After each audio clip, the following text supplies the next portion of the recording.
Okay, let's see here. Are we live? Let's refresh this stuff here. It looks like we're live.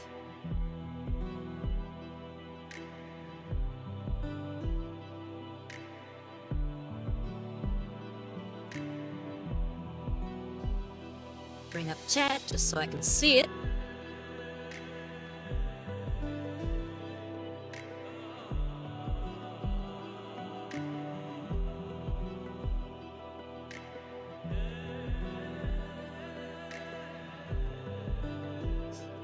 Okay.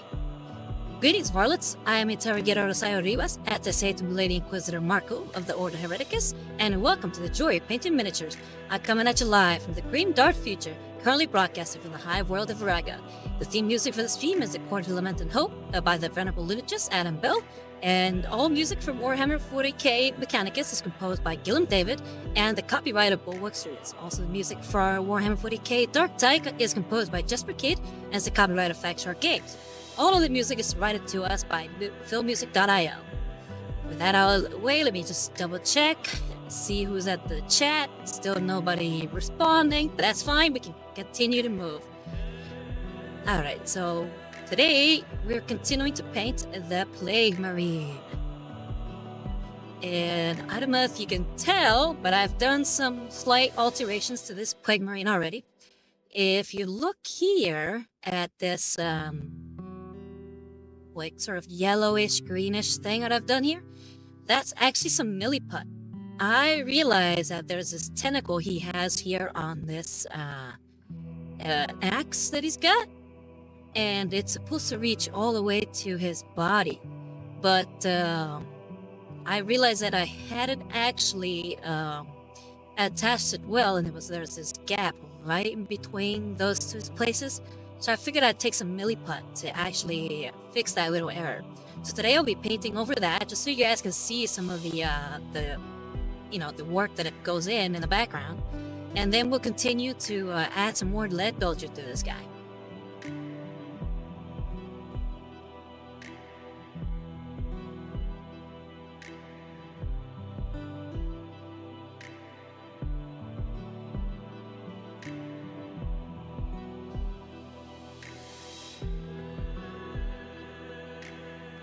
Hi, Visa, how's it going?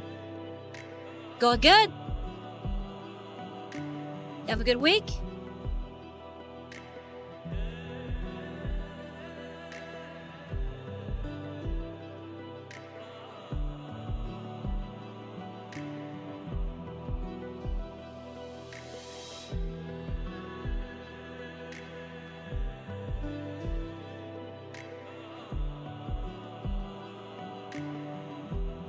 Oh, that happens to me all the time.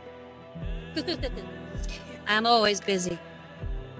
But what I do to sort of help keep such things at bay is I make a lot of alarms on my on my devices. Just like an alarm, and I actually like put a little label on it. Hey, you're supposed to be doing this right now. I'm like, oh, okay.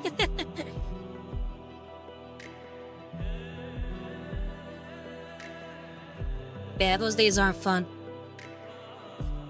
I don't know if you caught some of the explanation that I put out there, but I had to do some milliput sculpting onto this guy because there was this gap right here that I didn't realize was there. So I went ahead and filled it in because there's a tentacle he's got there. And it's supposed to attach to his body, so I just sort of sculpt that in.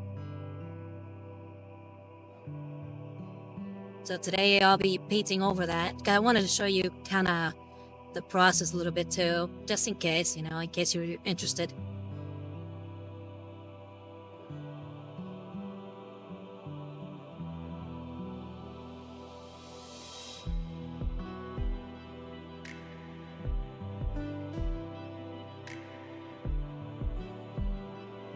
Spin cast, what is that?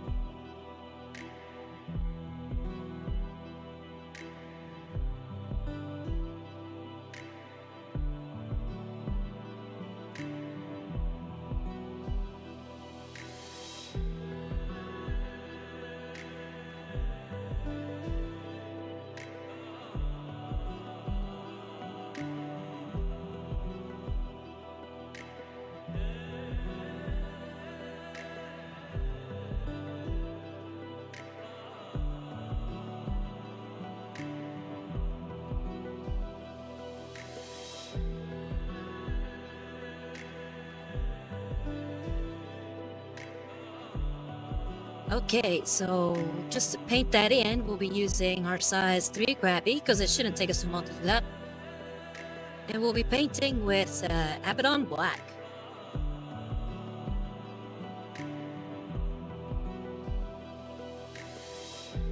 It was something from a long time ago that DW was doing forays into resin injection casting to save money.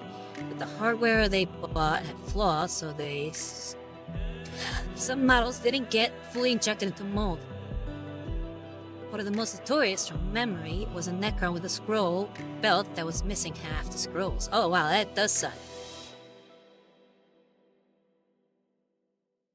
Now I'm wondering, because I have one of those resin models, but I've never taken it out of the box. And it's for Village the Curseling from Age of Sigmar. You know, the Zinch Chaos Mord or Chaos Champion. I'm not sure which one he is, because I want to use him at some point for 40k. I just haven't been able to really start that idea. So hopefully that model doesn't have that problem.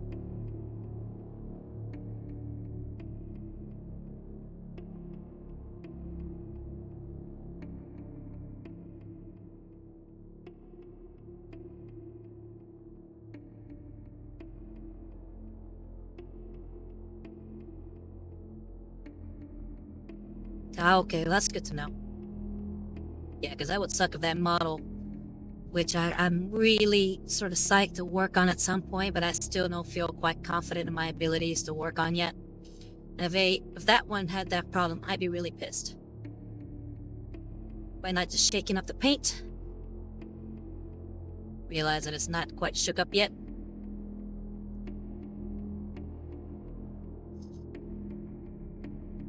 Yeah, okay, there we go.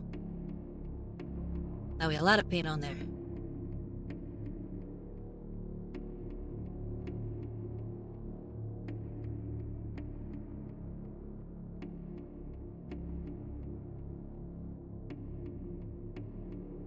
But what you been up to?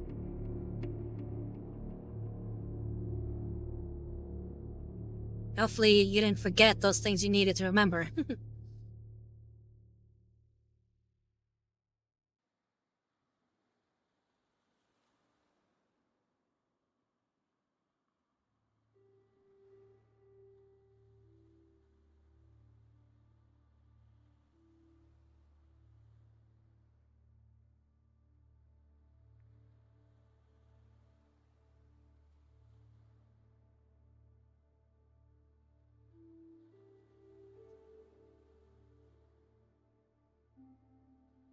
Okay, mostly work, yard work with the season changing, having to do some appliance maintenance. Oh, sounds like is that a day or have you been doing that throughout the week?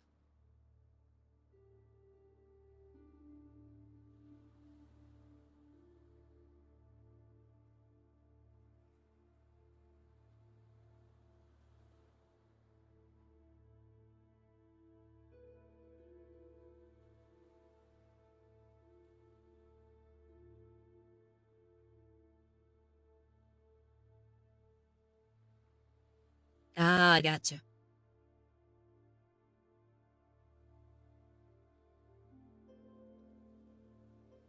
But yeah, as you can tell, I think we covered most of the green stuff last week.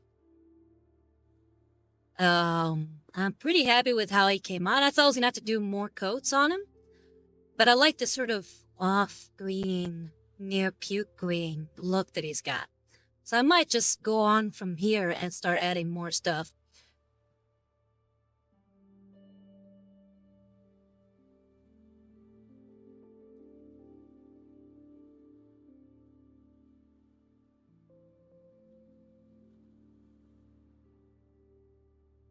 But yeah, are you done with all the yard work and things that you have to do? Your appliance maintenance, or do you still got more to go?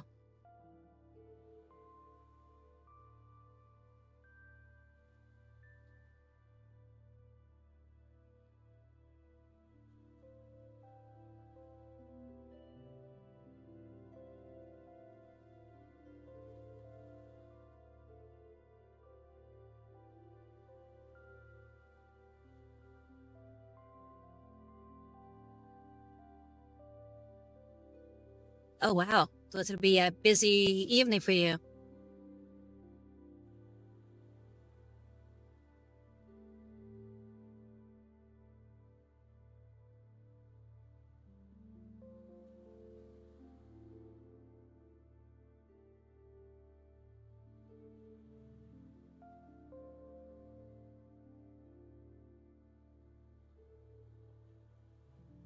Well, I definitely wish you the best of luck.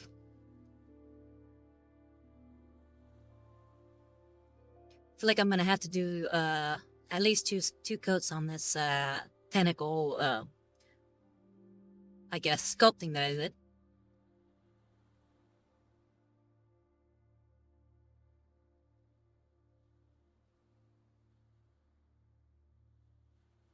So right now I'll just let it dry for a little bit before I get back into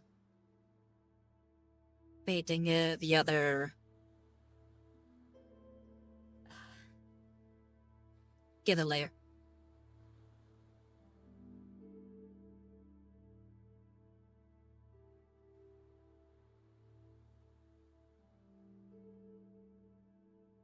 So in the meantime, I guess I'll start working on some of the Leadbelcher.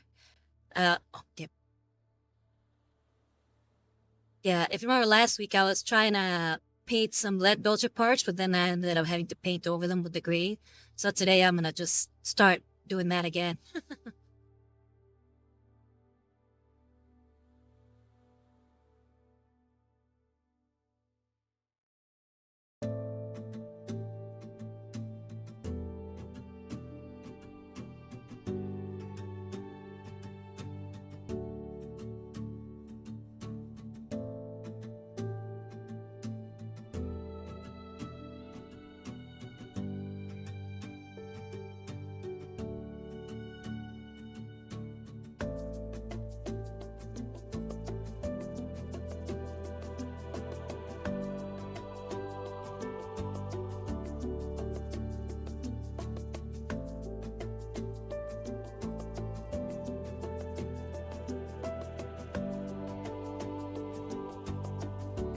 Okay, while that dries up, I'm gonna bring out the Grabby 000 and paint some of that Leadbelcher.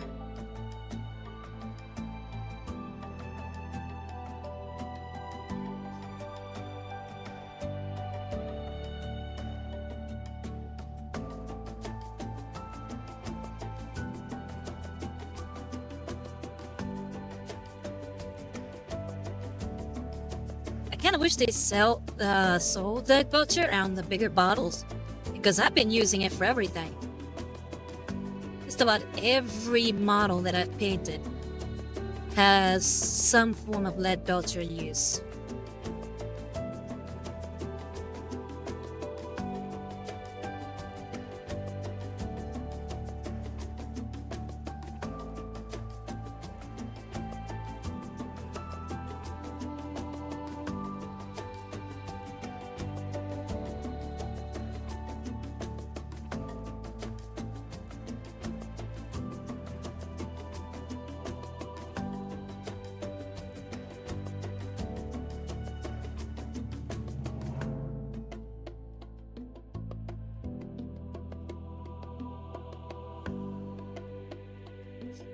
I feel that it's been a while, but I remember having certain colors that were in everything.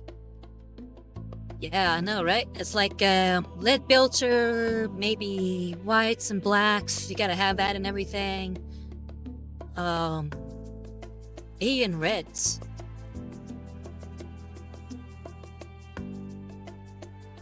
And of course, you gotta have nun oil.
Something that I think is really cool about this model is his shoulder pad. You look at it, it's an actual fly coming out of his shoulder. I plan to have it painted, at least paint the eyes red, like a fly, like an actual fly. And I'm gonna try to make him some sort of deep blue tones for his, I guess, his skin and armor.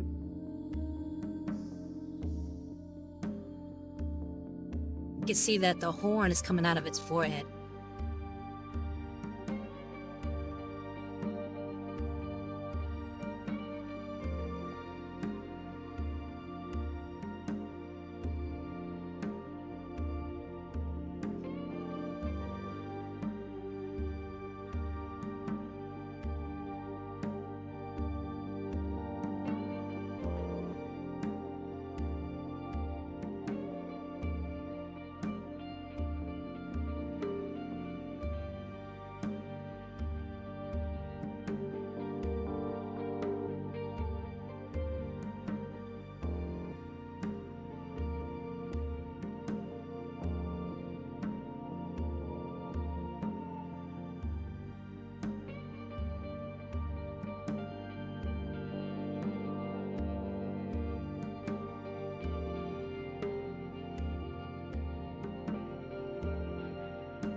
Oh, Visa, did you see they're finally bringing out the models for War Machine of the what are they called? Cyrix?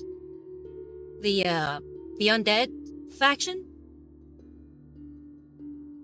I saw that Privy Tier Press finally started bringing them out.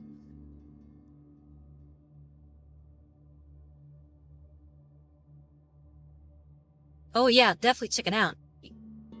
I think they only had maybe 2 of the models, maybe, like up on their Instagram. No, yeah, Carix, I think is that what you're saying? Carix?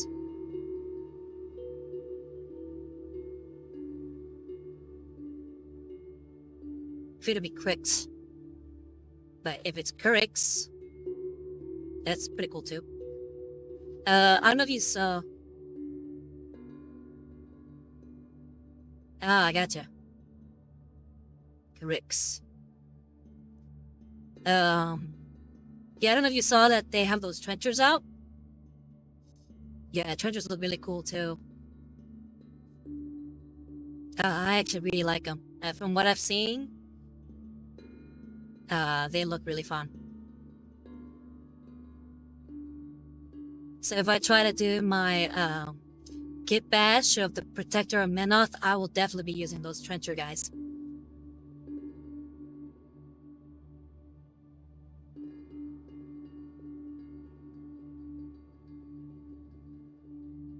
Yeah, check it out.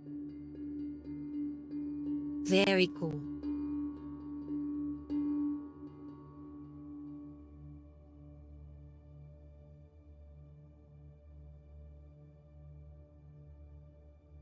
Unfortunately, all they have for the trenchers is the what's it called?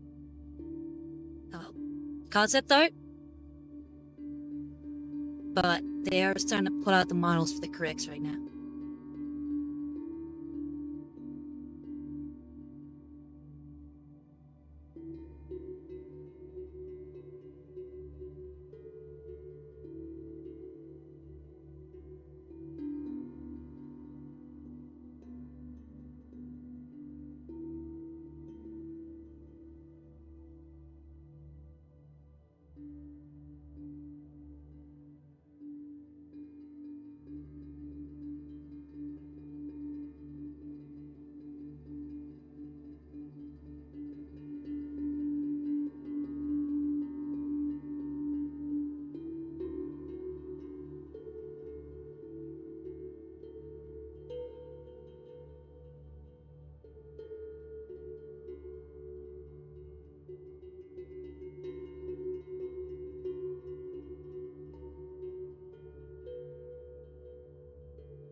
Oh yeah, definitely.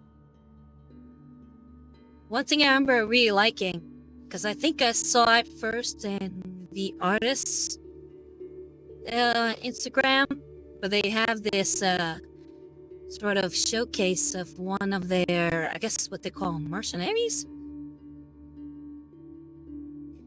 So they have a mercenary lord, sort of like evil wizard slash lich guy, and he looks really good.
Yeah, this is the guy I'm talking about.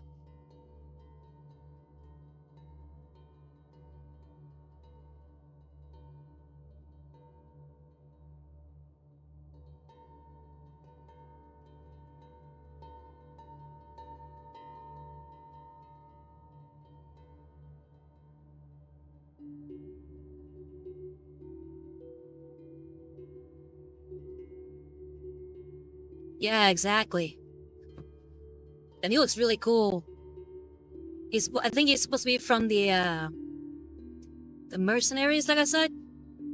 But I don't know how mercenaries work in War Machine or anything like that. But yeah, there's a bunch of like characters like that from what I saw.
Okay.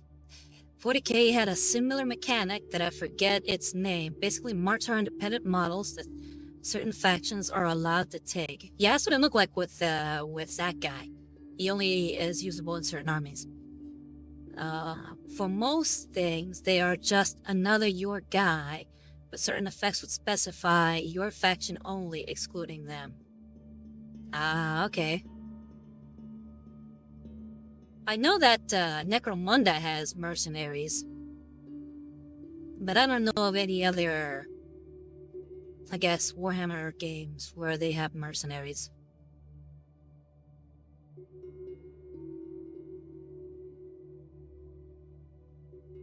Oh, maybe Blood Bowl too.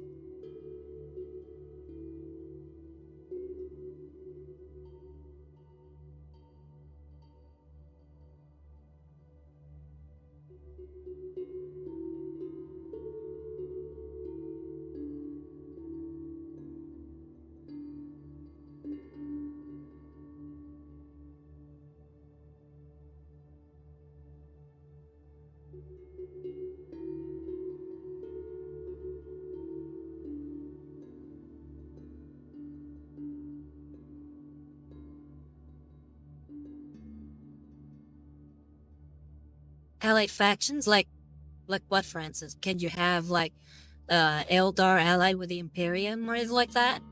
Or with the Tau or whatever?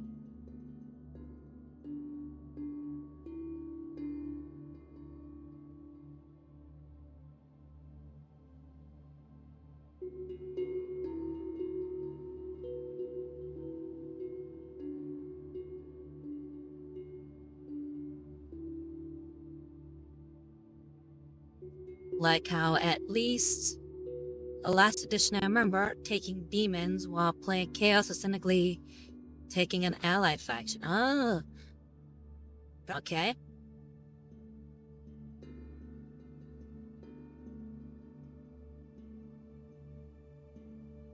Yeah, I would figure that with your a lot of the 40k armies you could have, at least I would figure it'd be a good idea to have a lot of allied factions. Like for instance, Imperium has so many sub factions that all consider themselves like their own armies. But I was wondering if there was any kind of way to still play with, like, say, Space Marine or some Sisters of Battle, maybe some Pale Guard in the mix as part of your army, or if they have to be considered they're each their own separate army nowadays.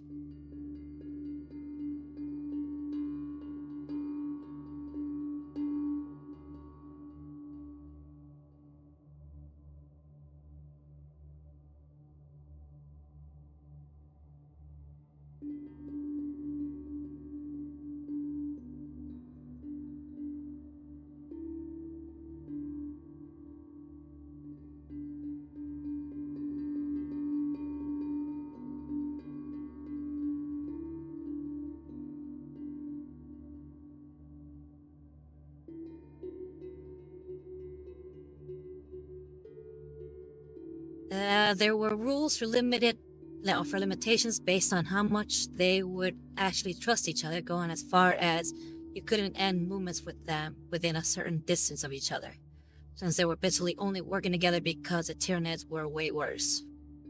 Ah.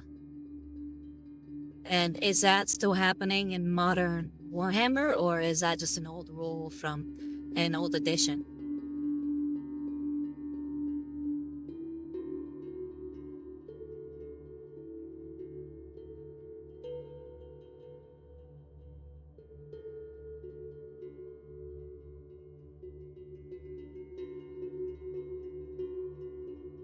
Ah, okay.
Interestingly enough, I've just started getting really into the Iron Hands for some reason. I don't know why. I think it might be due to their Pride Mark, Ferrus Manus, and him actually having metal hands, metal arms to be specific. And I was like, oh, that's actually pretty cool. So I've been wondering if I should at some point try to do, if I ever were to do, I guess a Horus Heresy 30k game and try to form an army, maybe just make my, I guess, customize my own sort of Iron Hands 30k army with him as the forefront.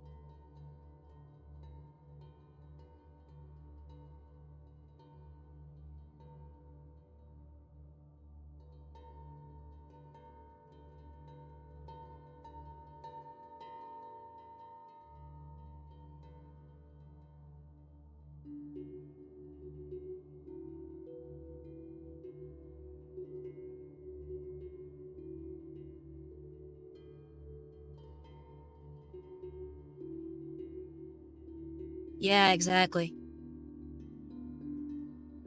Plus, I was thinking, with them being Iron Hands, they should look a little bit more red, like the Mechanicus. So I was thinking that maybe giving them, like hoods and tabards with the red and the white cogs on them. It'd be kind of neat. Maybe just kit bash some Skitari heads on top of the 30k Space Marine heads, on top of the Space Marine bodies, I mean. Thought that'd be pretty cool.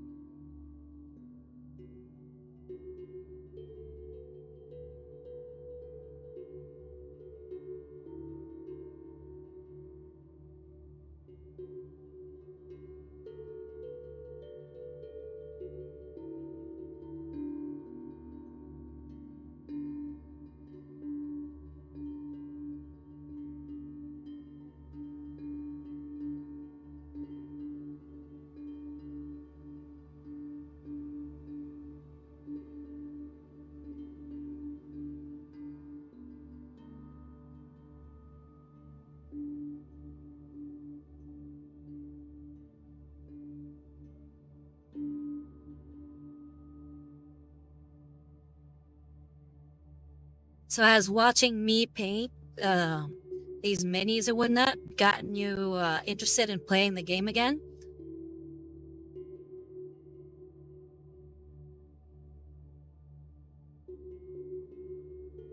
Or painting minis yourself again?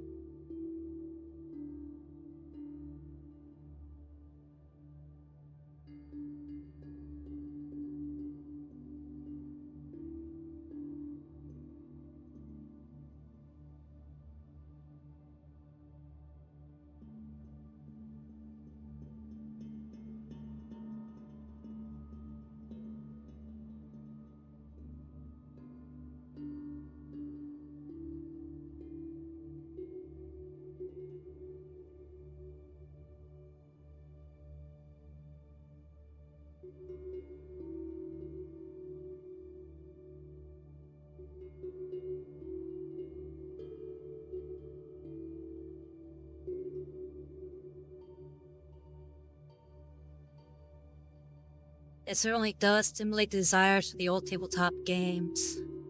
Sadly, I wouldn't have much access to ability to play in my area. Oh, that sucks. Do you live a little too far from a big city or something?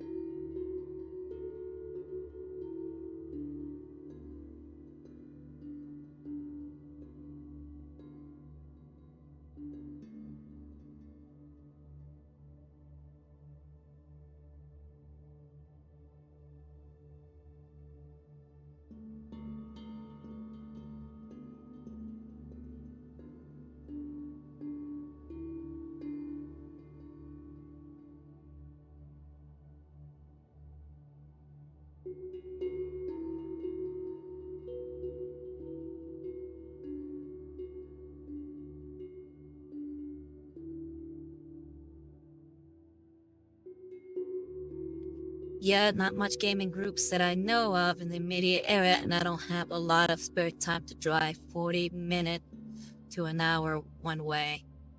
Yeah, I understand that. It's a shame you don't live close to people who share your interests.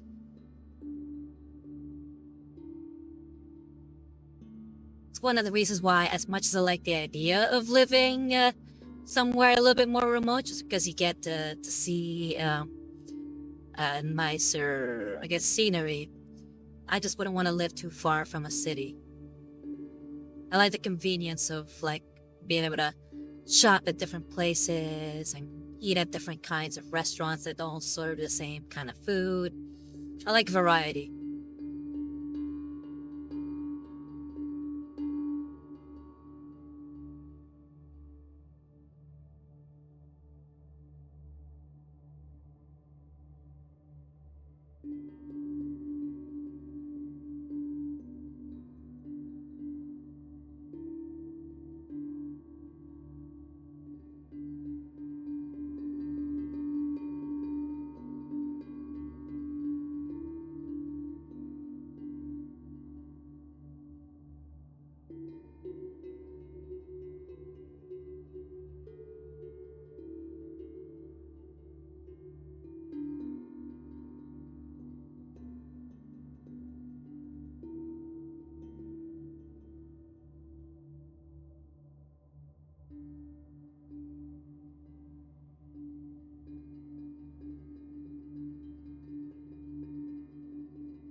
Okay, those are the spikes on the legs.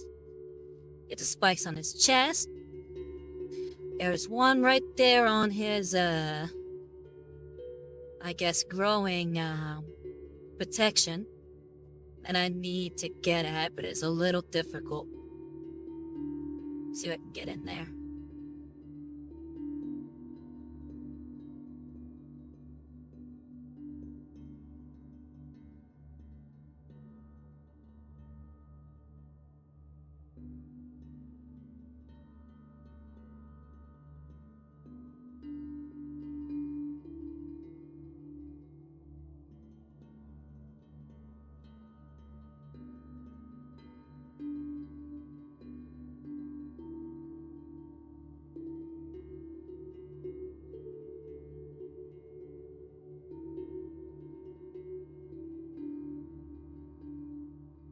Okay, I think that's all the spikes. Let's see here. Anything else I would need? Leadbelter. Like everything else I kind of want to make. He doesn't have any chainmail.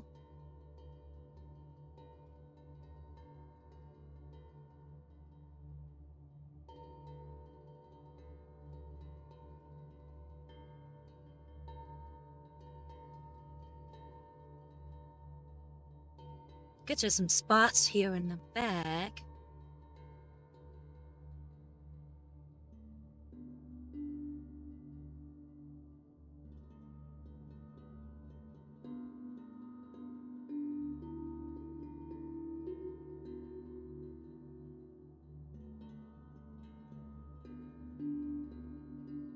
Okay, yeah, there's the vents here. I'm gonna go ahead and paint those Leadbelter too. But I think I'll switch brushes since I don't need that final control, and I don't want to mess this brush up.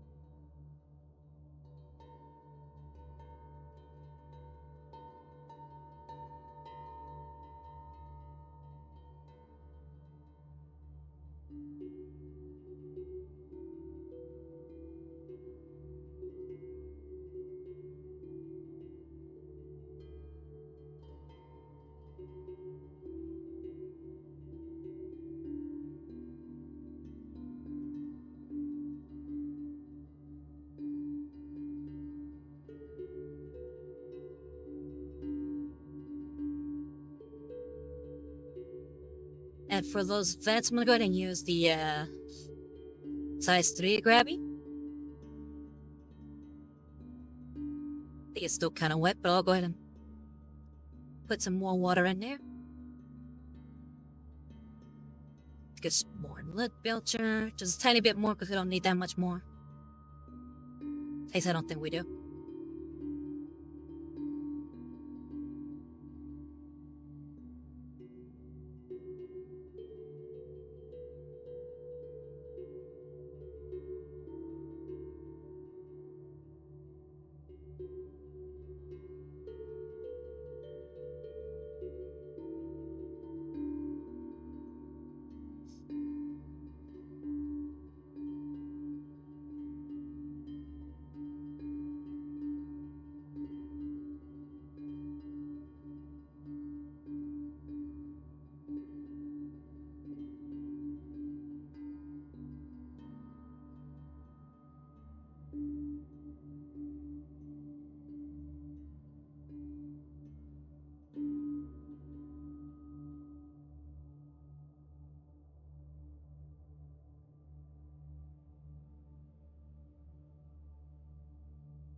It's kind of amazing how small details can really just make things pop. Those little vents make the real profile amazing.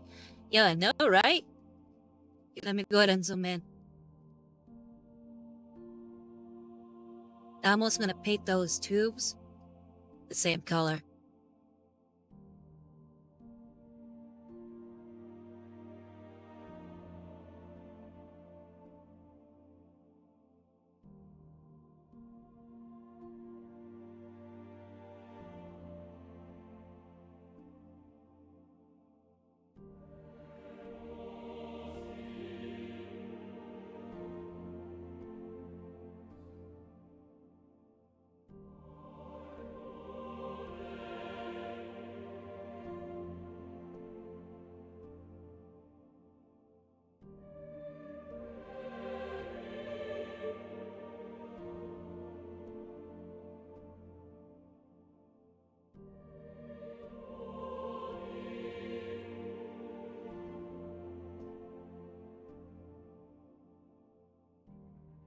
Yeah, I was thinking of doing something like that, but with washes. I was thinking about using maybe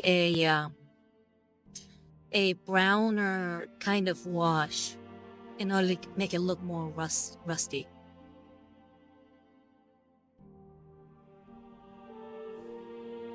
Hi, Chappy Mike, or is it Chappy Mick? Yeah, how you doing? It is for not necessarily an army, but for a kill team. I currently have enough Plague Marines and Poxwalkers to form my own Death Guard kill team. This is the first guy I'm painting. I figured I should finally pull the trigger on painting these guys, because I recently bought a 3D print of this really cool what they call a princess of flies, whom I'm naming Irma. And I figured, okay, if she's leading them, I need a team around her. So since I already had those guys, I was like, okay, this works perfectly.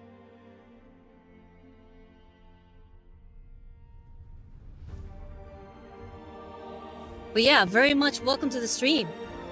If you have any questions or anything that you're interested in, please let me know. I remember you told me that you were coming today, so I'm really happy you showed up.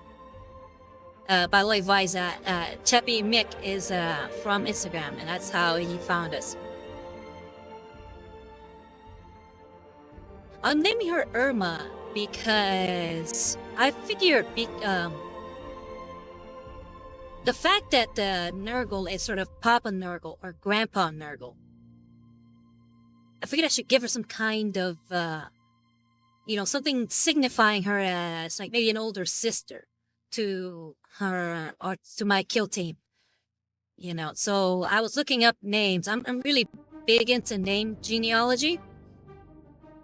And I found that Irma, I believe it was Basque for sister. So I was like, okay, that works.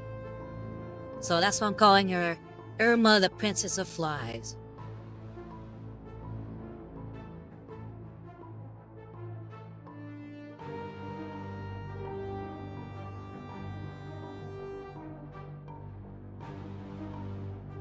Thank you.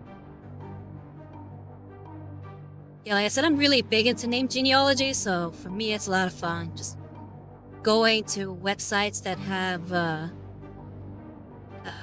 all the meanings of names out there, and finding the names that work best for my ideas.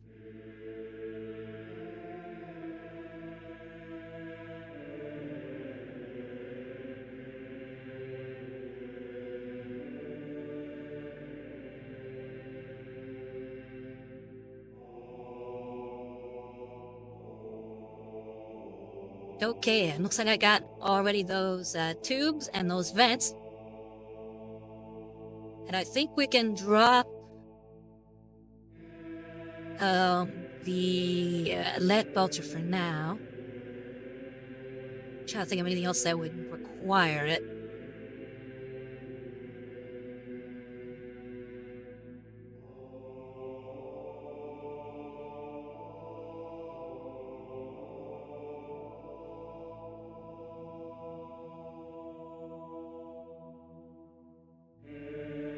Nah. I think we can move on from Leadbelcher.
Okay, so right now we're gonna go back to the Abaddon Black just to finish covering up that tentacle.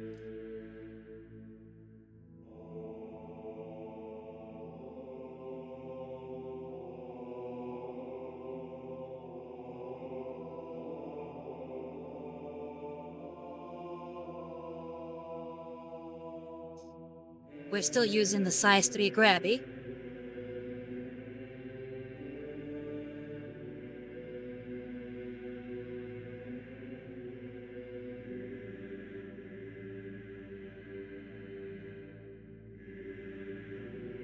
Hey, Seabass! Welcome back. How you doing? Doing good? Check out the progress.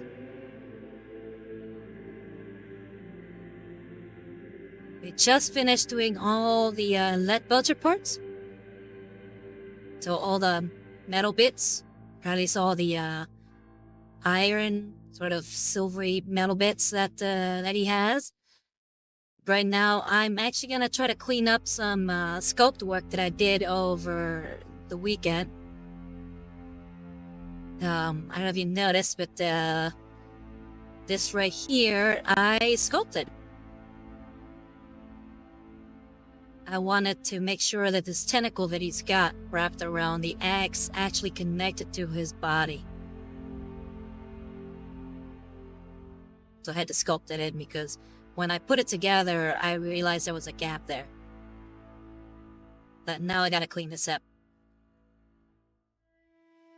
Oh, and why have you been driving? Why so much driving? Everything okay? Thank you. Yeah, I've just been covering it up with black so it looks a little bit in keeping with the other black in here.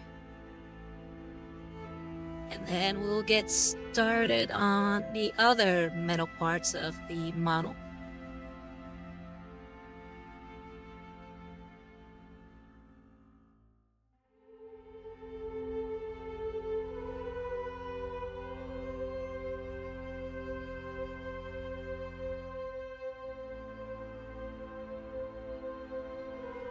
Hey, Filio! How you doing? Doing good? Yes, it is.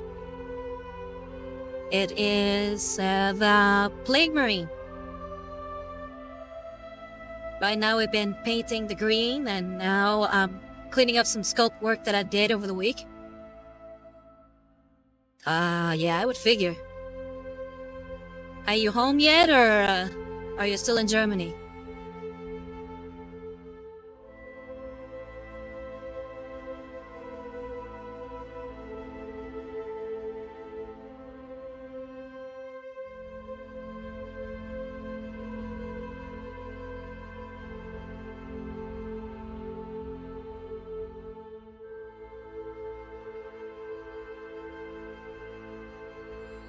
Honestly, I can totally see that. There are a lot of tiny details on this guy. I thought that I would never end all the green I had to paint on here. It's like so much tiny little pieces that I was like, I don't even know where to begin. I would have been surprised later on I realized, oh no, I forgot this one Leadbelcher part. Then I have to go back. And see, I'm already looking at one, and I noticed it. Just speak of the devil and he shall appear. I guess speak of Nurgle and he shall appear.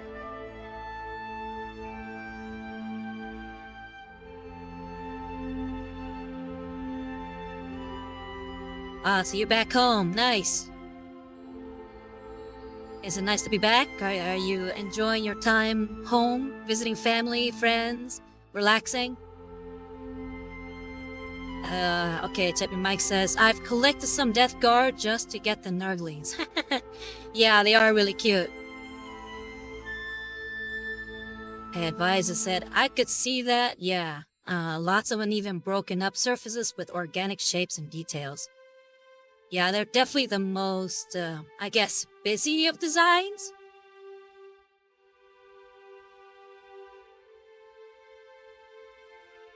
Oh, I'm sorry to hear that. Hopefully everything turns out okay, though.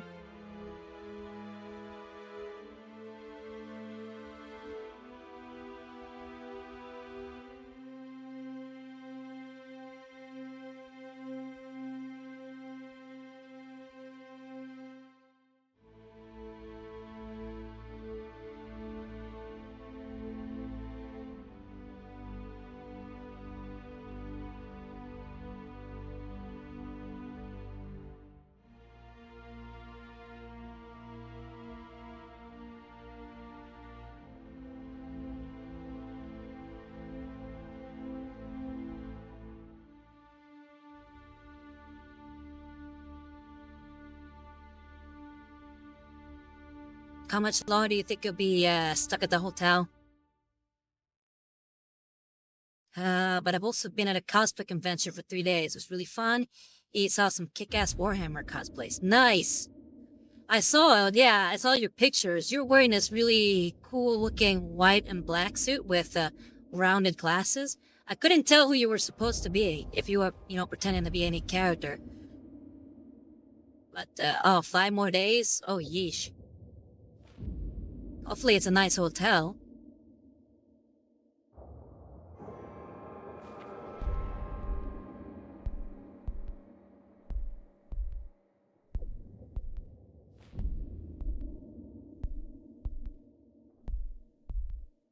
Okay, so I think I'm done painting that. Remember I mentioned that I'll definitely find some more Leadbelcher stuff that I need to paint? Right there, that's this chain here. This chain here needs to be Leadbelcher.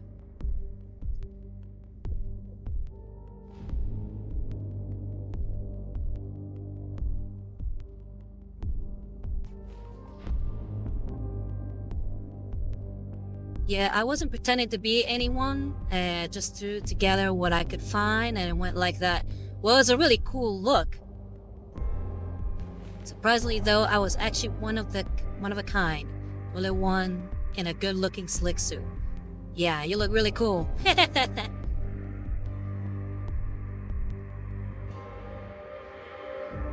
Definitely should use it whenever, I guess you're not doing the Iron Twist, or maybe like a fancy version of the Iron Twist, when you come in the ring all looking suave like that, with your hair out, with the glasses and everything.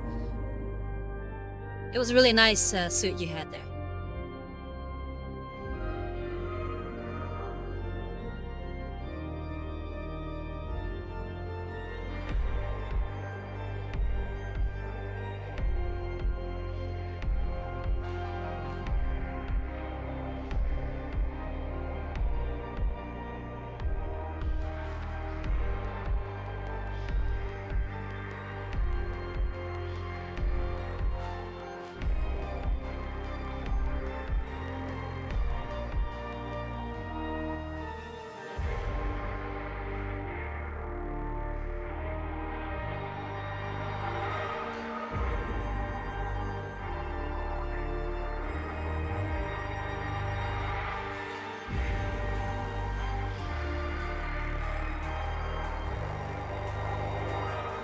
I know I was. Someone had to rise among these heathens and show some proper class.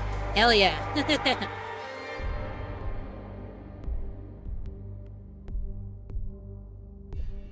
Okay, so like I said, I noticed that there's more Leadbelcher to be had. So we're going right back to it. Don't want to forget it. So let's grab our... where is it? I'll use size... nah, yeah, I'll use size 1.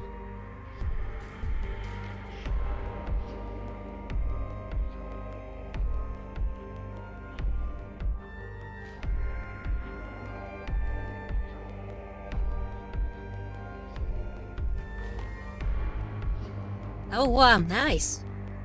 I would figure because you weren't cosplaying anyone in particular, you wouldn't get invited to something like that. That's really cool. You definitely made an impression. Hopefully you got a lot of ladies' numbers too.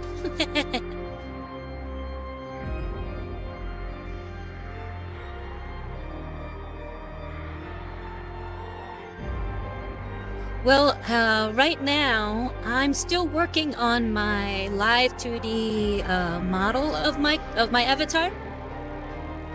As much as I like how this, I forget what this program is called. Why am I forgetting it? What it is? Oh,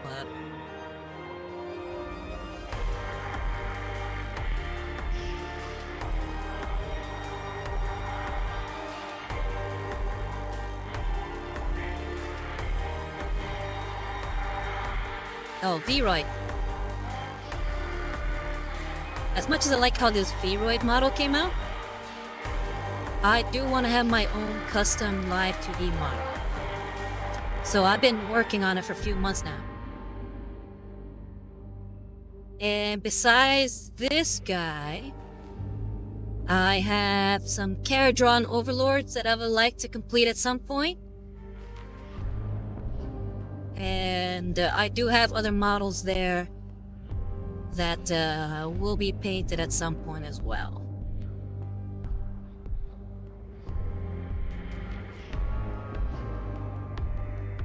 Once we finish a mini, I put out like a little multiple choice for whoever's on the stream for them to decide the next mini. That's sort of a thank you and as a reward for seeing the painting through to the end.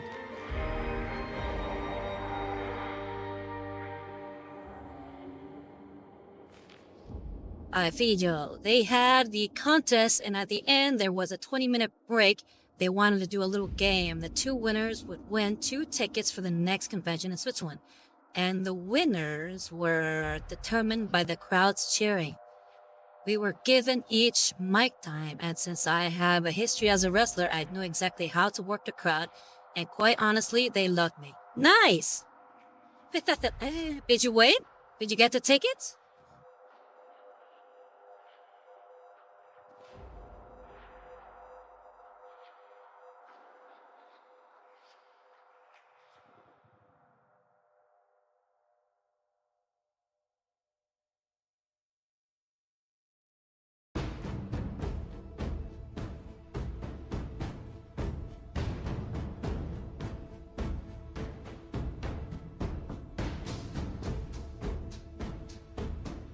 Okay.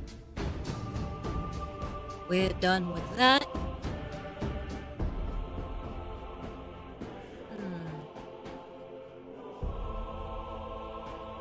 Just notice this little pock mark on his leg.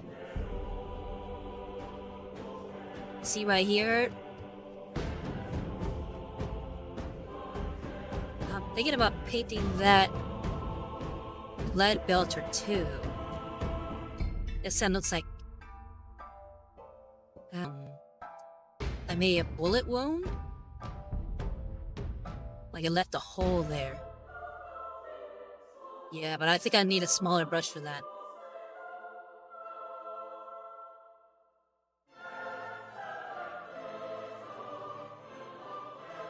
Fidio, I was at the finals, but I had to bust out the truth at the end, which was I wouldn't even be here for the next convention. I would be at New Zealand for training. That's a shame.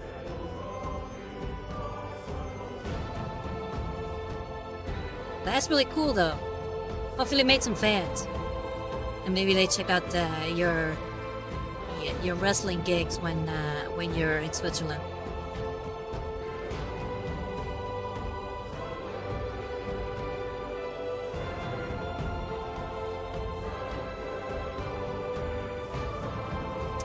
And when I told that, the judge kicked me off the stage, but everyone was laughing, continued cheering for me, and afterwards, the lot wanted to just talk to me. It sure was a one-of-a-kind experience. That's great. Yeah, hopefully you made a lot of fans. Wish there was a video of that. I would like to see it.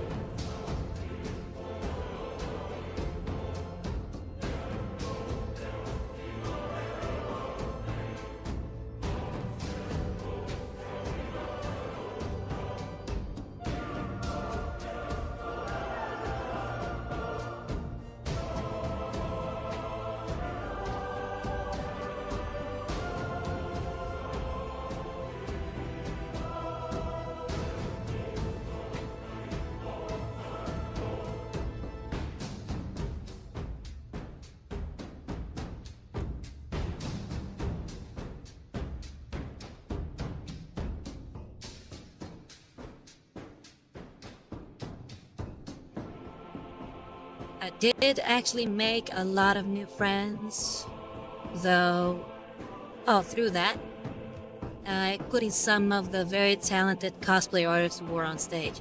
That's cool. Hopefully they help you with, I guess, future costume design, if it comes down to that.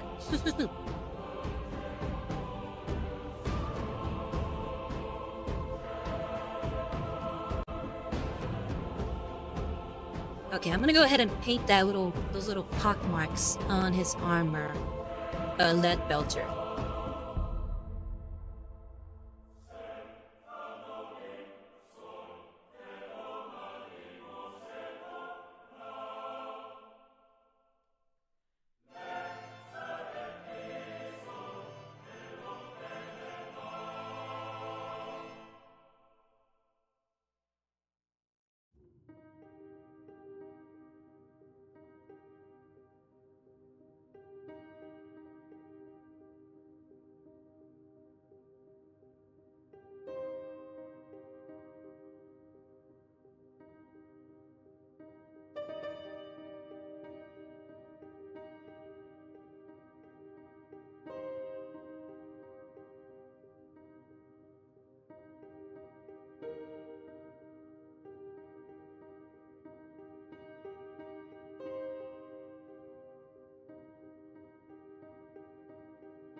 I don't actually have any plans to paint Typhus, but I would be totally willingly paint him if I ever got my hands on him.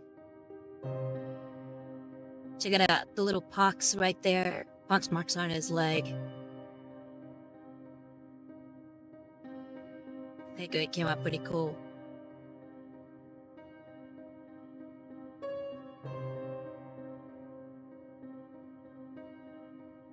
Yeah, right now I'm not considering these for like an army. I'm considering mostly for a kill team.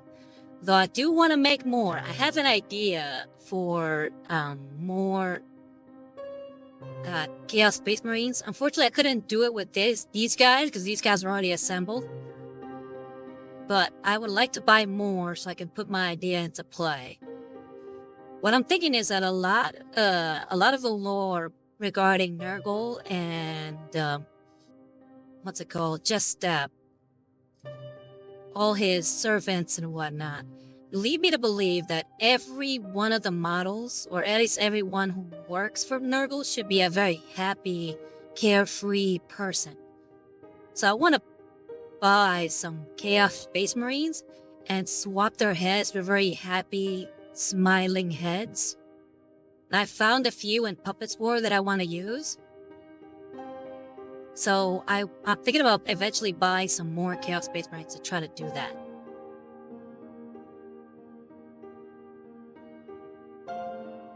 Okay, Fidijo, I recently listened to the vivid description of when the Death Guard were corrupted by Nurgle, and oof.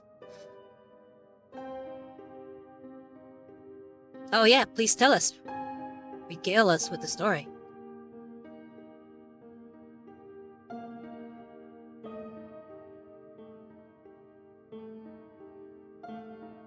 Yep, I think that's it for Leadbelcher. I think it's finally time to move on to the other metal color of the model, which, let me see if I can find it here, which is Screaming Bell.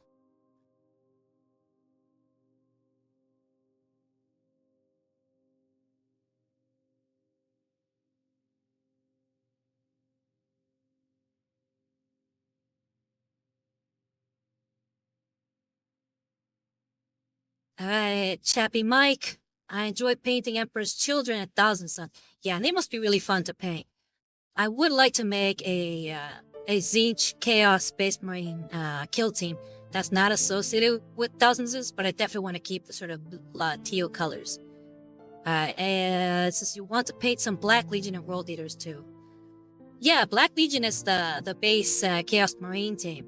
And from what I've seen, at least with the models, it actually looks like a pretty cool paint scheme, even though it's primarily black, so you'd think it'd be kind of boring. But I know that they pull it off really well. And World Leaders, you can't go wrong with World Leaders. Though I think that the Age of Sigmar models look a lot cooler as far as Khorne is concerned. I really like all their Berserkers. Fidiju, it says it's generally disgusting. Oh, I bet. Just growing poxes and boils and, All kinds of weird, infested things. Must be pretty disgusting description. Hi, Jim. How you doing? Doing good? Have a good week? Check out our work so far. Right now we've been painting over all the parts that are this metal. Metal's called Leadblecher. And right now we're working on like some more bronze looking colors with this color called Screaming Bell. I'm just about to get started. Alright, Jem, you say, good, I was dealing with some personal problems, but now I am good and better. Oh, glad to hear it. I'm sorry you were dealing with some personal problems. Then I'm glad you're doing better. Hopefully nothing that will set you back too much. Alright, Chapping Mike, you say, well, you can have different affiliations. That's the cool part about Black Legion. I want to make some Black Legion aligning Thousand Suns. Oh. How do you plan to do that? I'm kind of curious now.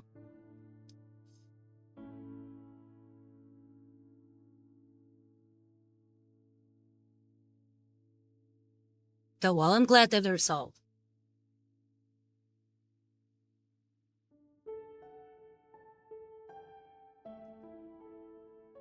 Wetting the brush, and again I'm using size 3.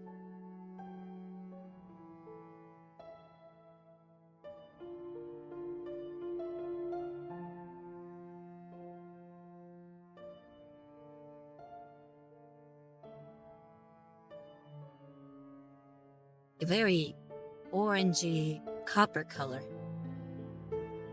Almost looks like rust. By City Jewel, the book takes a lot of time explaining the process of the Chihuahua-sized flies getting inside the armor of the Death Guard and reproducing. And in there, all while Typhus and Nurgle demons laugh around them. And all while the Death Guard wallow in horror and pain. Oh, damn. Yeah, that sounds pretty harrowing. That's still too watery.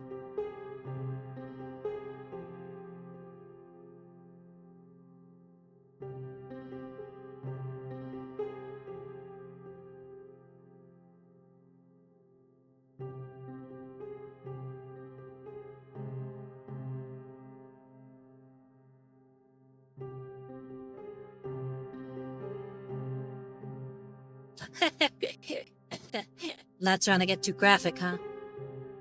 Would you say it's a good book? And I had to actually take a break in between just to not start vomiting. Oh wow, that's descriptive. Now I'm wondering if there's an audiobook of it. And how that must sound like listening to the description.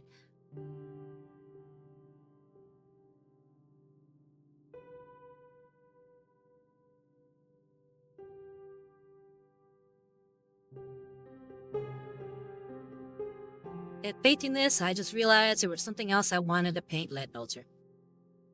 And so that's how life just goes.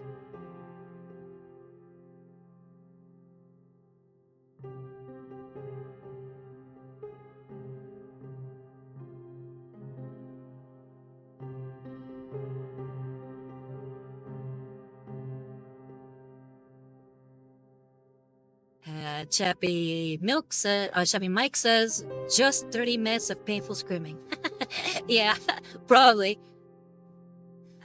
Video, well, I mean, I want to say no, mainly because I don't like the Death Guard and only listen to it to learn more about them. But if you like the Death Guard, you would probably like it.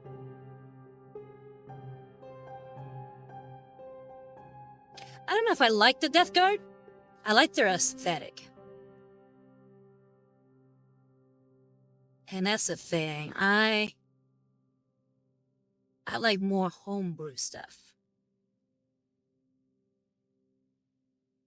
That's why even though I'm still technically painting these guys like Death Guard, they are kind of my own little idea. I like to customize things as much as possible. Like even earlier, I was talking about, I was talking to Visa about my idea for possibly getting into 30K or, Horus Heresy by making my own, like, little unique band of, what's it called? Iron Hands.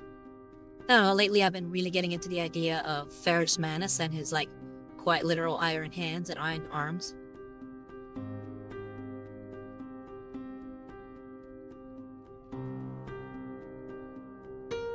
Okay, the name sounds familiar, but I'm not too up to date on my Death Guard lore. Nathaniel Garo.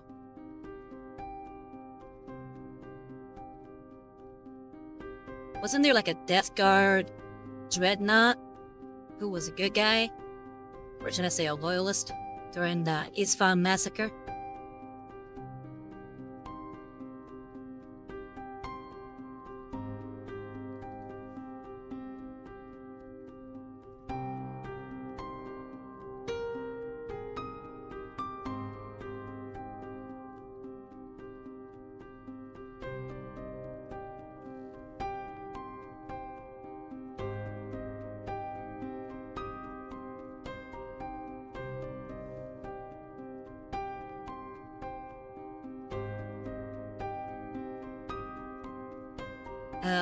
Chappie Mike, the one and only of the Einstein.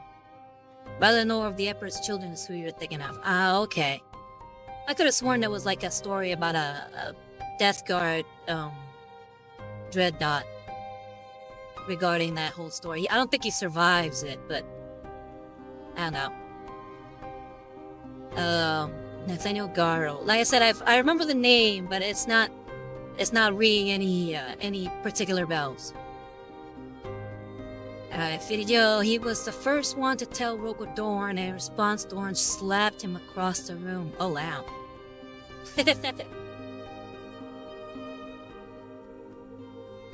That's one hell of a bitch slap.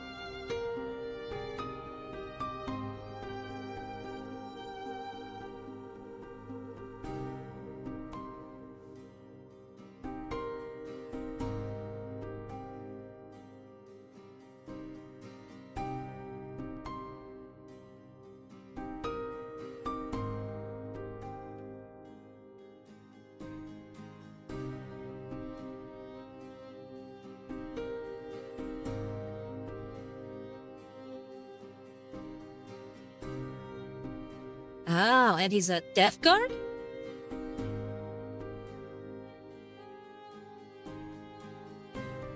I think he was even the first Grand Master was imbued with one of Magnus's shards. So this was a Death Guard who did that?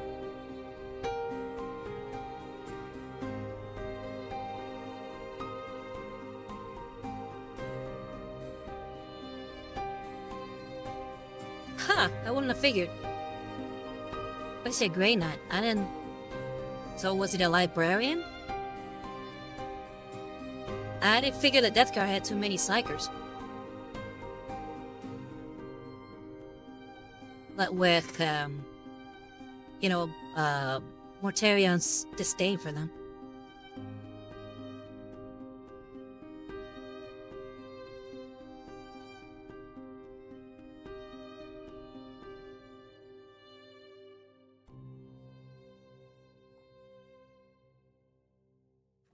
I'll have to look up the story again, because like I said, I recognize the name. A lot of the lore stuff that I've learned has mostly been through like essayists on YouTube. Because most of the books that I read that are 40K related are usually not even related to the main lore. I usually like reading a lot of like short stories and minor characters and stuff like that. I actually never read any of the Horus Heresy novels.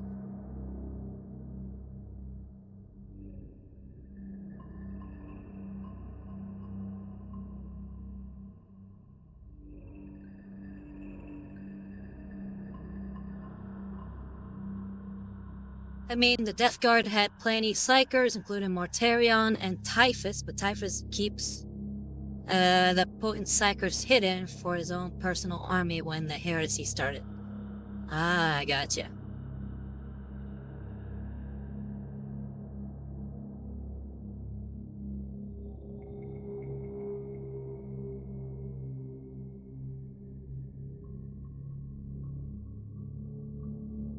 But yeah, one thing I realized while painting this pauldron is that I want to make these skulls on it leadbelter. I thought it would be really cool if I had both skulls leadbelter.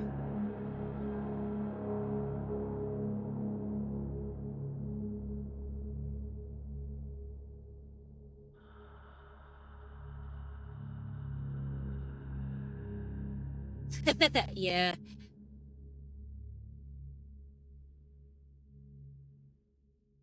Yeah, because didn't you side against Magnus during the whole, that voting? I forget what they called it. But the voting to allow psychers on your, at least the use of psychers during the Horus Heresy. Or should I say pre-Horus Heresy?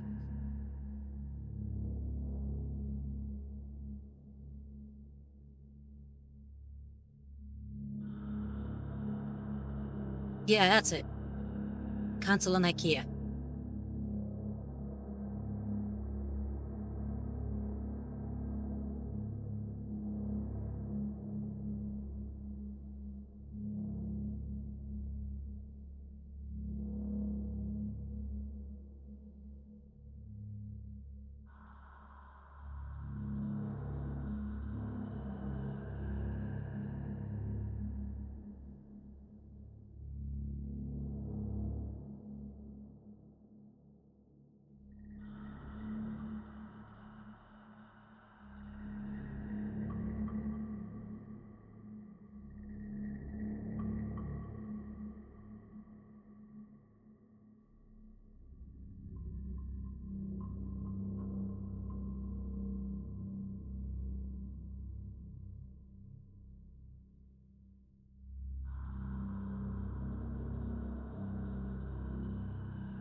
Okay, I think we're done with that pauldron. You go ahead and some more paint on the brush. I start working on this other one here.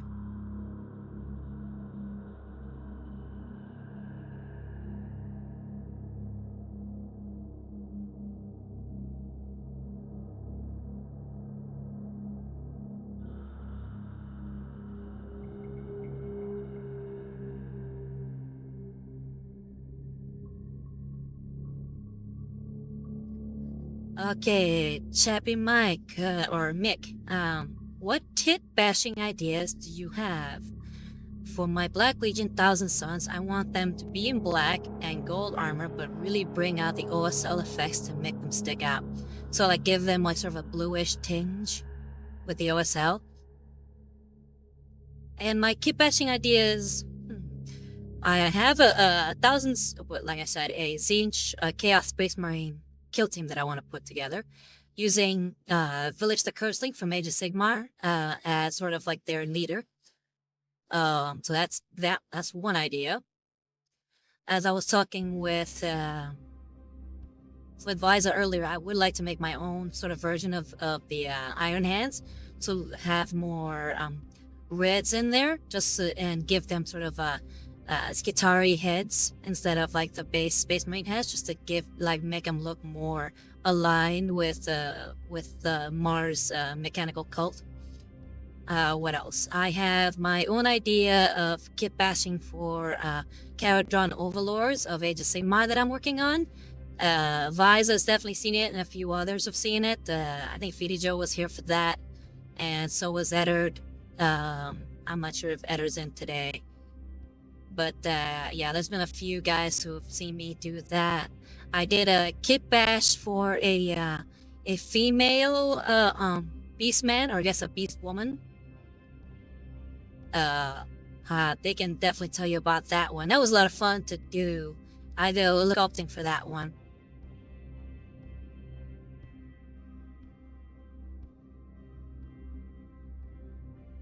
I have an idea for a kit bash of a white scar.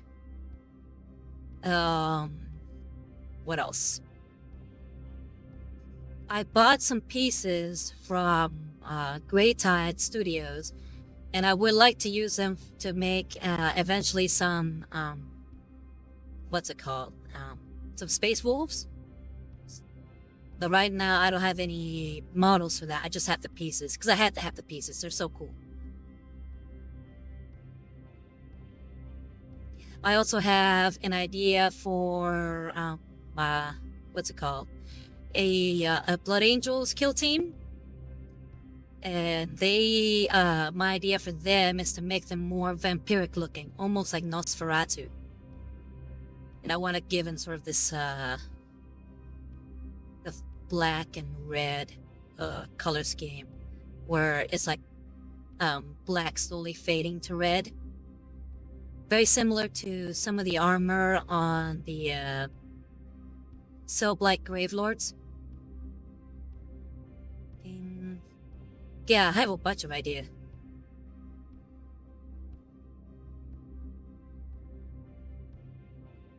Visa, that sounds pretty cool for a color scheme, Chappie. I love the blue on gold too much to think about variants like that. Yeah, Visa's very much a Thousand Suns fan.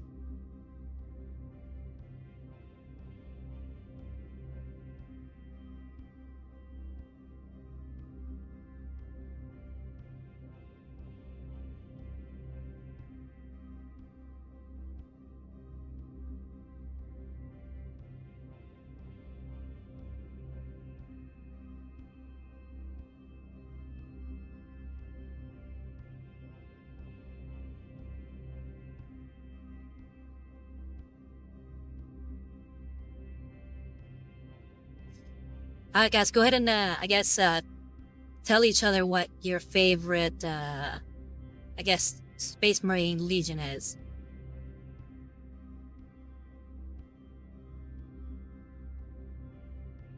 Okay, Visa, they are magical chaos space marine undead and necromancer sorcerers. What's not to like? Don't forget the Egyptian mummy parts. They're pretty much the 40k version of the Crypt Lords, I think they're called. The pretty much the mummies from fantasy. Chappie Mick. I entered Major Kill Minis competition last year with 1,000 Suns Kit Bash, dragging a Space Wolf body along. Oh yeah. I remember when he was doing that. I'm a big fan of Major Kill. I had a friend who actually tried to apply for it, but the mini that he got didn't come out too well. And by that I mean, like, the print. The print wasn't very good. It was too many faded parts, so the detail wasn't really able to be seen.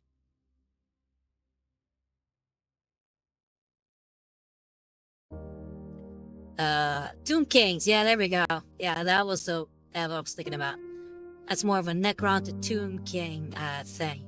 Kind of, yeah, but you can definitely see the Egyptian aesthetic on the 100,000 Suns.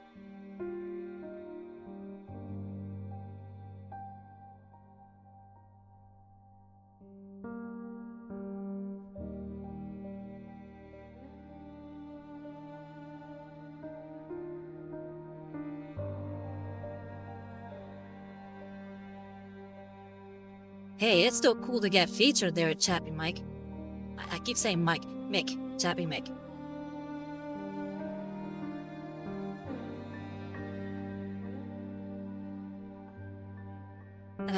Video. When Geralt told Dorn about the betrayal of Horus, Dorn slapped him across the room. Geralt then whispered if Dorn was blind, and when Dorn demanded for him to repeat, Geralt just laid in on him, and it's straight up seeing a man having tungsten balls. I mean, yeah, after getting slapped and you're still willing to talk shit, yeah, you got balls.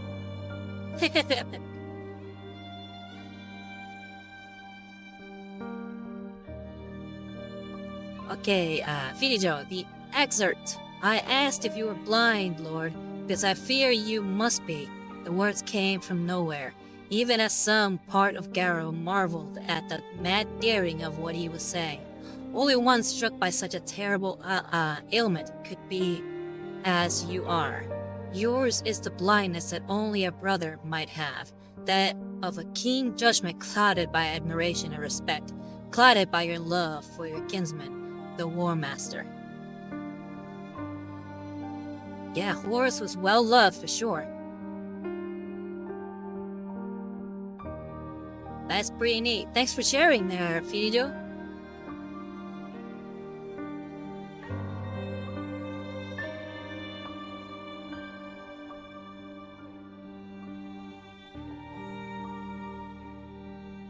I bet. Yeah, so I mean, to be betrayed, that's something that you never quite expect. That's why it's called betrayal. And, oh, I was expecting it.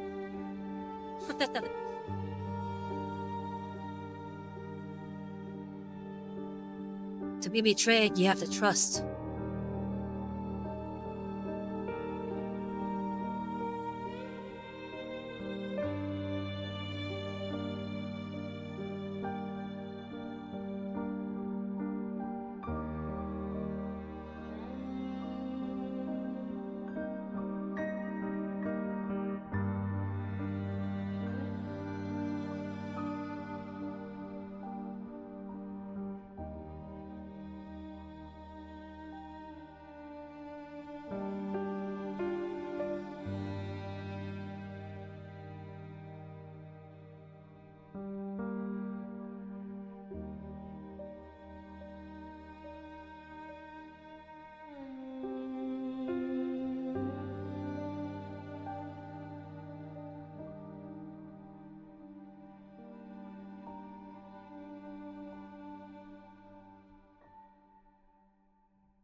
And to think that only two brothers were actually somewhat expecting the betrayal, Magnus through his visions and Corvus Corax through some weird actions he made with the Raven Guard Legion.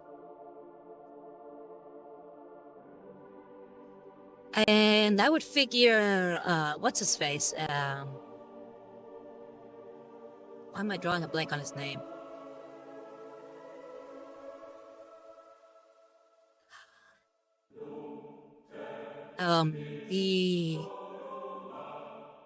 The Primarch to the Night Lords.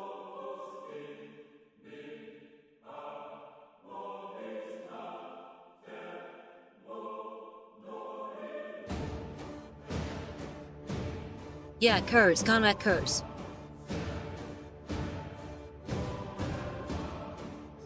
Yeah, I mean, he would know because he's always been, like, precog.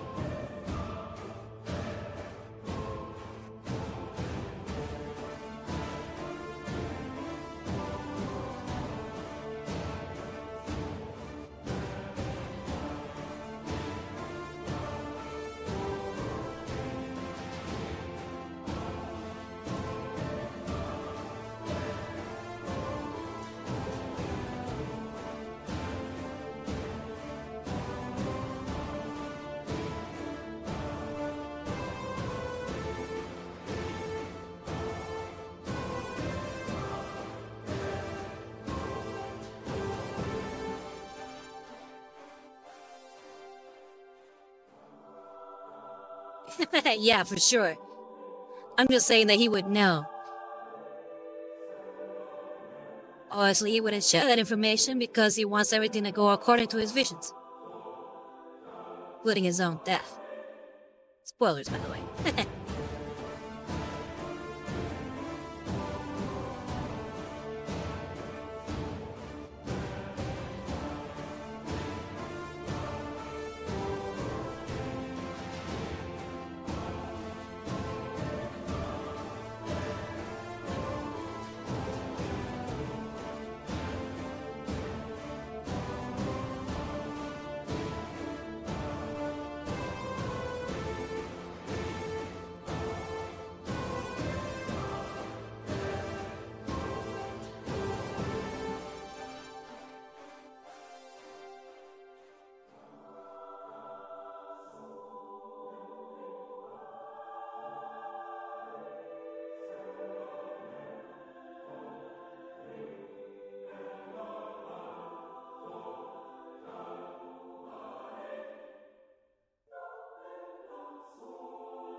Fidijo, if the lion would have intervened in the execution of Curse only a few seconds later, then they wouldn't have to worry about the Night Lords anymore.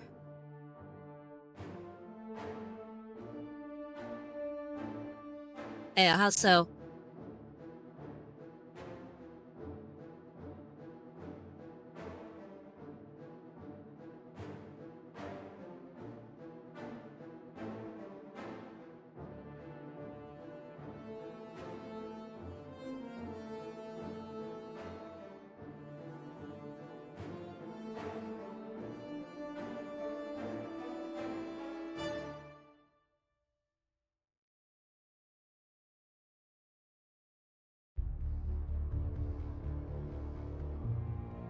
Yeah, like I said, I haven't read much in the way of the Horus Heresy books, and it's been a while since I've seen the videos on the lore of it, so I'm not quite sure what you mean by if he had only intervened a few seconds later.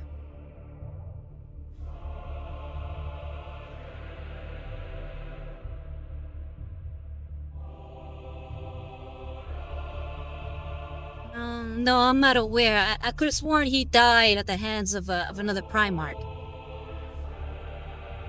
I didn't know there was a trial. I don't remember there being a trial, at least from what little lore I've seen in regards to that.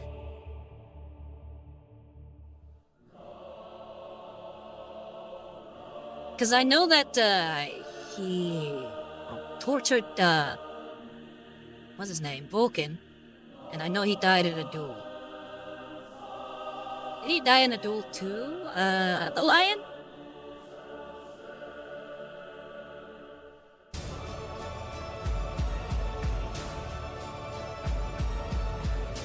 Oh, like I said, I mostly know a lot of the lore regarding Warhammer, regarding the Horus Heresy. Mostly due to videos that I've seen. I listen to a lot of and watch a lot of videos about the lore of 40k. I haven't read the Horus Heresy books. The books I've mostly read regarding Warhammer are a lot of like short stories and characters that aren't really related to the Horus Heresy at all, like Caiaphas Cain, for instance. I've read Caiaphas Cain novels. I heard.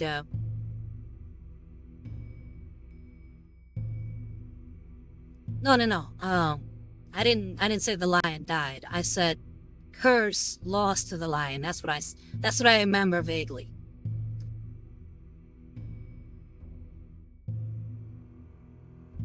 And I think the lion was in some kind of comatose state for a while, and that's why he's back.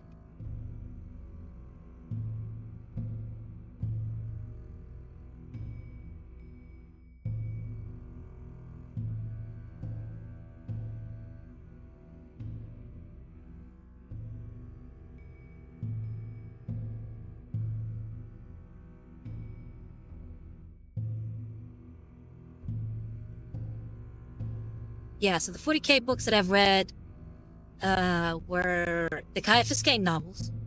I think I've read pretty much all of them. I've read the Lucas Trickster book for the Space Wolves. I've read the Forges of Mars trilogy.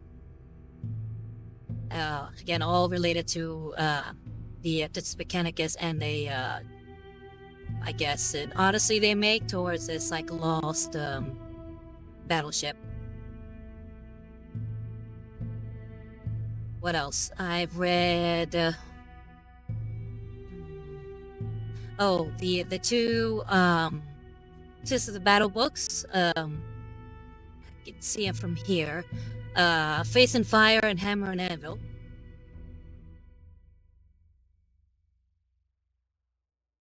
The Broken City anthology of stories. I've read that one.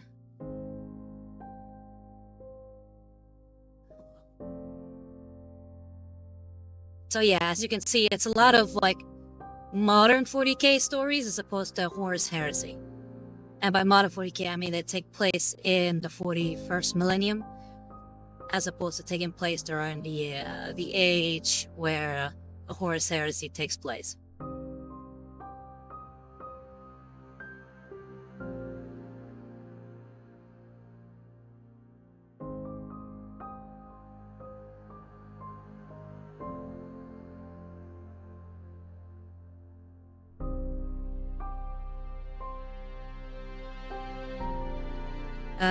Chappy Mick.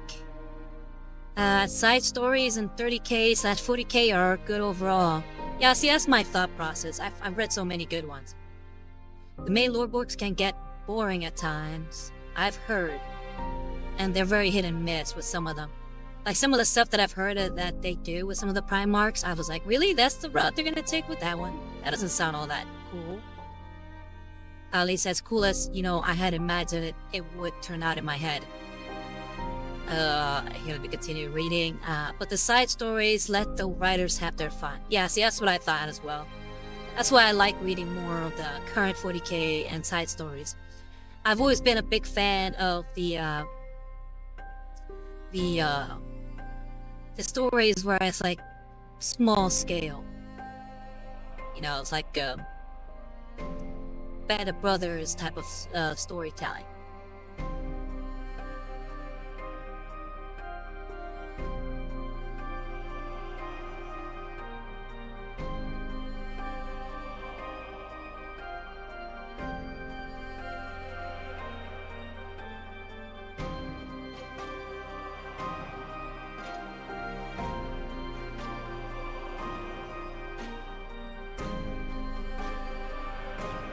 I don't know why, but I really like how that little note came out.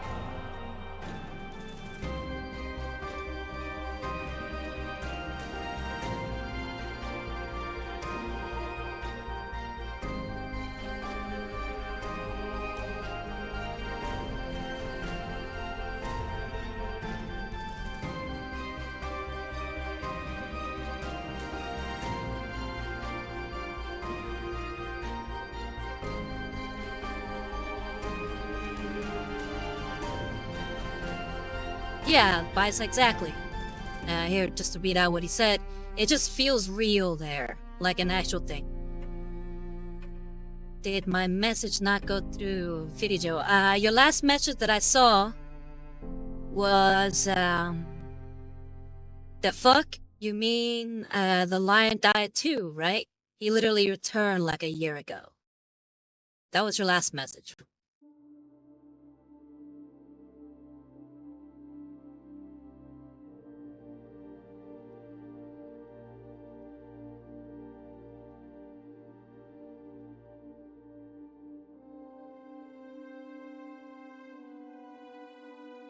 Yeah, okay.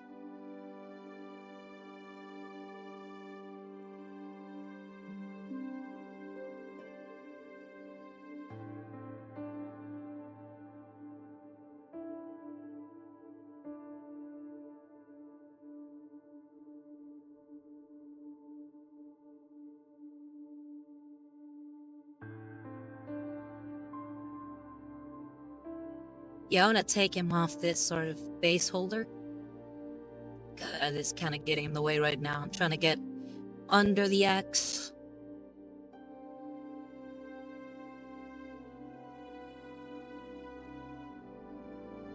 Okay, Firijo, your message just came through. It says, okay, step by step now. Curse infiltrated Imperium Secundus. Lion beat the shit out of Curse. His trial happens. Lion stops his execution because he remembers Curse's visions, because that means keeping him alive equals the Imperium still exists. They go back. Guillaume and the Lion stand back to fight off the Chaos fleets while Sanguinius goes back to defend Terra. Curse is being airlocked into space. The Night Guards find him, then an assassin infiltrates his chambers, and to show his prophecies are true, he lets the assassin kill Curse just to prove a point. Okay, yeah. I could have sworn he had a duel with the Lion, but I forgot that the Lion doesn't kill him. It was an assassin that killed him. But apparently, the Lion was so good at fighting that despite the fact that Curse could see the future, he was still, kicking Curse's ass just because he was just that good. There was no way he could, sort of parry any of his, moves.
Video. Yep. During mid-swings, the lion readjusts his attacks, so Kurz had to try and defend himself from an attack that could come from 3 different directions simultaneously.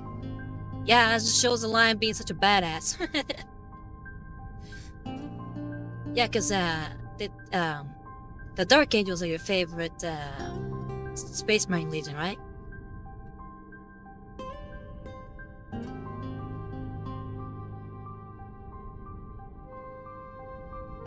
Okay, good. Still remembered. What's your favorite trader?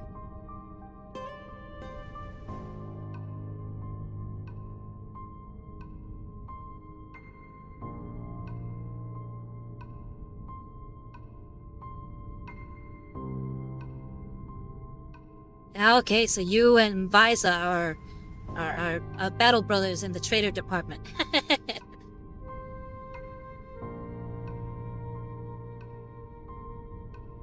But that reminds me of a question I posed earlier. Yeah, tell me what your guys' favorite loyalist and trader Space Marine Legions are. I've just heard videos, and I know Visa's favorite trader. I don't know what your, I guess, loyalist Space Marine Legion is, and then Chappie Mick, if you wouldn't mind telling me as well.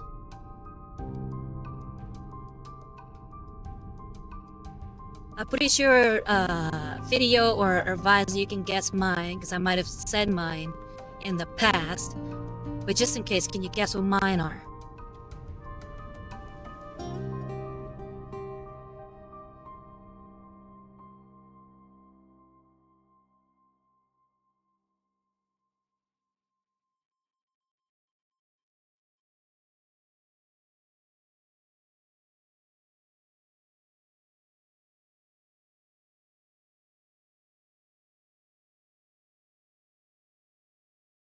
Oh, nice.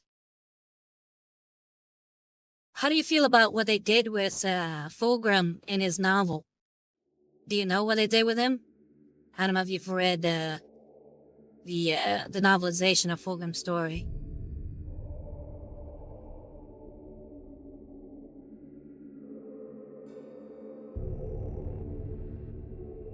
All right, Visa. Yeah, you're nearly there. Yeah, it's the Iron Warriors. Yeah, those are my favorite trader legion. Yeah, Iron Warriors. There you go, video. But can you guys guess what my favorite loyalist one is?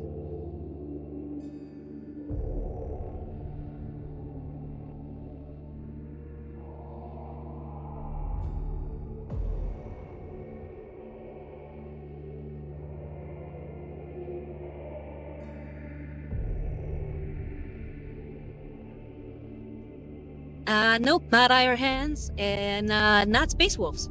For the longest time they were, but somebody else replaced them not too long ago.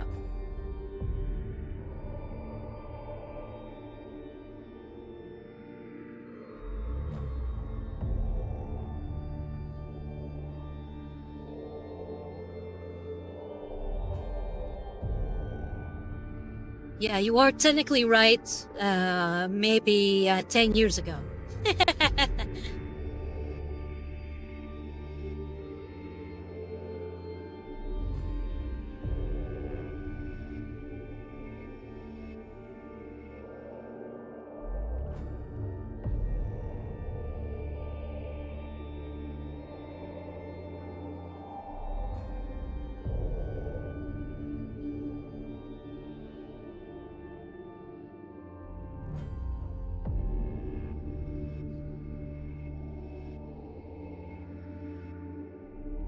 You guys give up?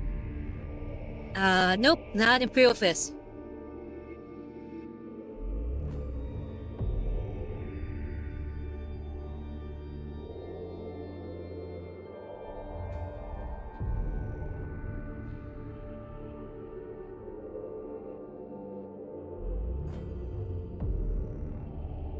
No, definitely not the blueberries.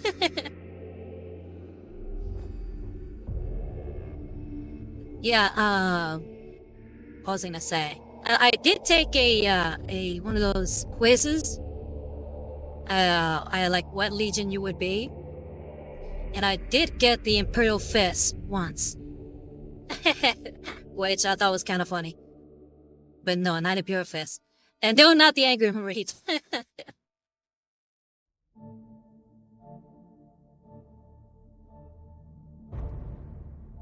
Alright, Chappie Mick. The Fulgrim book was good. All the traitor Primarchs have awful personalities. Cena's fall into being taken control by the Linear Blade was nice.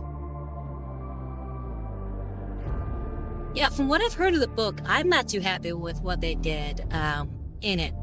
They made him seem so cocky, arrogant, and unsure of himself. Very petty. He says being a crybaby pretty boy, so it is what it is. Yeah, see, I don't know. I find that kind of, like, less interesting. If he was always a jerk, then falling to chaos doesn't seem like that would be such a tragedy. I liked it when it was still thought of that he was like this noble warrior who tragically fell, as opposed to, of course he fell. No, it's not the Raven Guard. Do you guys give up? Should I tell you?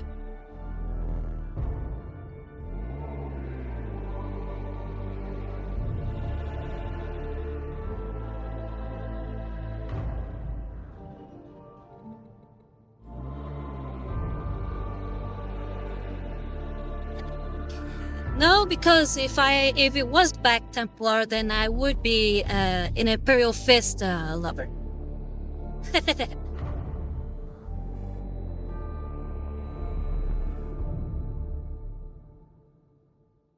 Alright guys, I'll let you know. It's the White Scars. That was my favorite.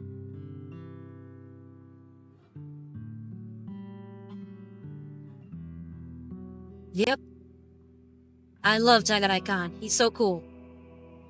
And I like the whole Mongolia thing. I like the Mongolia thing. I think it's really cool. Yeah.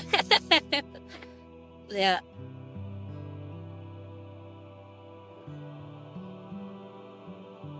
Like, one of the ideas that I have is for a mounted White Scar kitbash. Because I don't like the fact that they ride around in motorcycles. I like the idea of Mongolian warfare where they would actually fire from like horses and whatnot.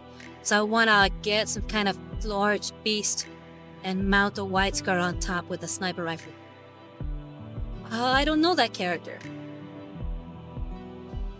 Does he have his own book?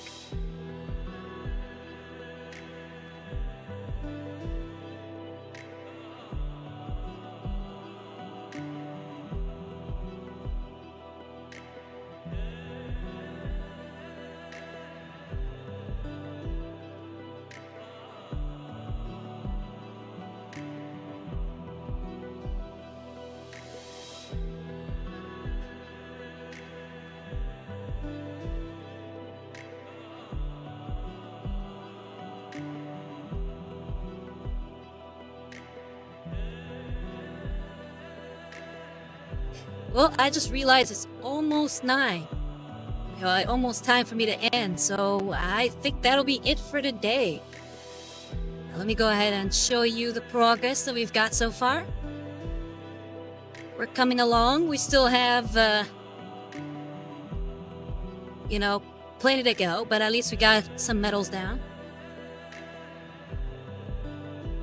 And we got that tentacle all nice and cleaned up.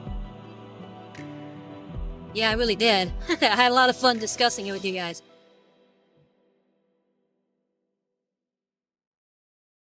But yeah, video. Unfortunately, I haven't read any of the books regarding the White Scars. I would like to find some though.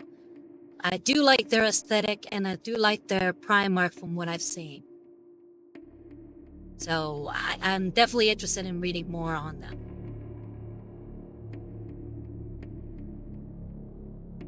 Yeah, please, by all means. I like the idea of us all painting together as sort of a community of painters. So yeah, feel free to paint alongside me or or send me progress pictures or anything like that. It's a lot of fun, you know, just being together with friends. Alright, video, you can listen to these books online through the Audible app. I might just do that. But yeah, this is our progress for today. I'm gonna go ahead and just start cleaning the brush. Chappy Mick, like I said, I paint every Sunday. Every Sunday at 7 p.m. EST. That's my time frame. Hopefully one day I can start painting more often. But right now that's the time allotted for streams.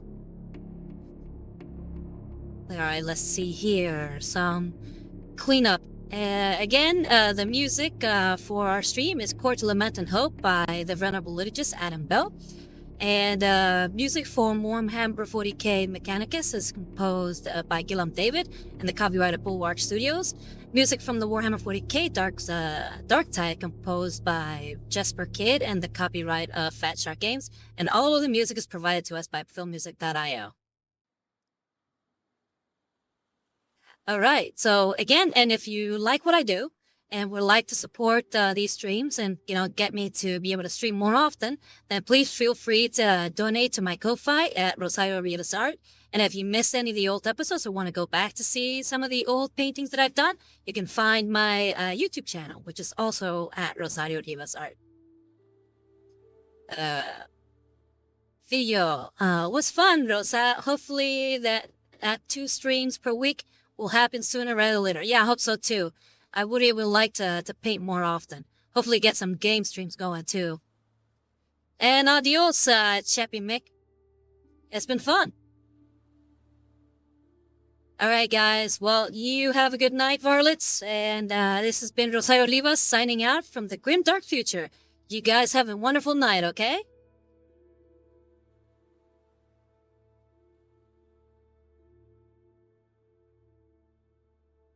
Yeah, I could do that. Or you pay the first one. Good night. I'm an inquisitorial agent. Not inquisitor yet. One day I'll be an inquisitor, though. Anyway, you guys take care, okay? Bye-bye. Good night. Bye, Visa. Bye, Finijo. Bye, Chappy Mick. Yeah, exactly. Bye-bye.